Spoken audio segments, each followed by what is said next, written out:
Reserve bank സ്വർണം വാരിക്കൂട്ടുന്നു. 880 metric ഓളം സ്വർണം റിസർവ് ബാങ്ക് വാങ്ങിയിട്ടുണ്ട്. സൗത്ത് ഇന്ത്യൻ ബാങ്കിന്റെ ഓഹരികൾ വാങ്ങിക്കൂട്ടി യുവ വ്യവസായി. സൗത്ത് ഇന്ത്യൻ ബാങ്ക് SIB എന്ന് പറയുന്ന ബാങ്കിന്റെ 2 കോടിയിലധികം ഓഹരികളാണ് യുവ വ്യവസായി വാങ്ങിയത്. ഇത് വൻ ചർച്ചയായിരിക്കുകയാണ്.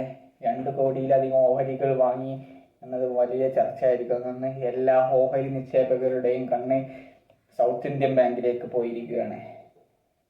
ഇന്ത്യയും US-ഉമായുള്ള കരാർ 15 to 16 എത്താൻ സാധ്യതയുണ്ട്. വ്യാപാര രംഗത്ത് ഇന്ത്യയും US-ഉം വൈകാതെ ധാരണയിലേക്ക് എത്തുമെന്നാണ് ശുഭപ്രതീക്ഷ റിപ്പോർട്ടുകൾ പറയുന്നത്.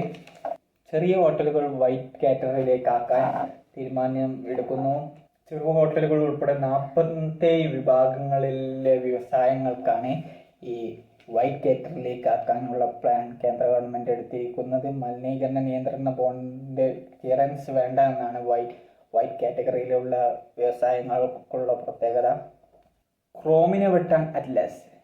ഗൂഗിളിന്റെ ക്രോമിനെ വെട്ടാൻ ChatGPTയുടെ അറ്റ്ലസ് വന്നിരിക്കുന്നു. പോരാട്ടം കനക്കും. ഗൂഗിളിന്റെ മോണോപോളി ഇതോടെ അവസാനിക്കുമോ എന്നാണ് ബിസിനസ് ലോകം കാത്തിരിക്കുന്നത്. പക്ഷെ ഗൂഗിളിന് ജെമിനി ഉള്ളത് കൊണ്ട് ഒട്ടും എളുപ്പമായിരിക്കില്ല അറ്റ്ലസിന് വെട്ടാൻ.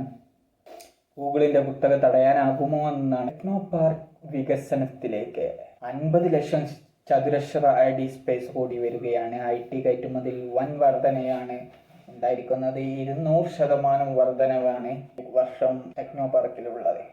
സ്വർണത്തിന് പവന് 3440 രൂപ കുറഞ്ഞു.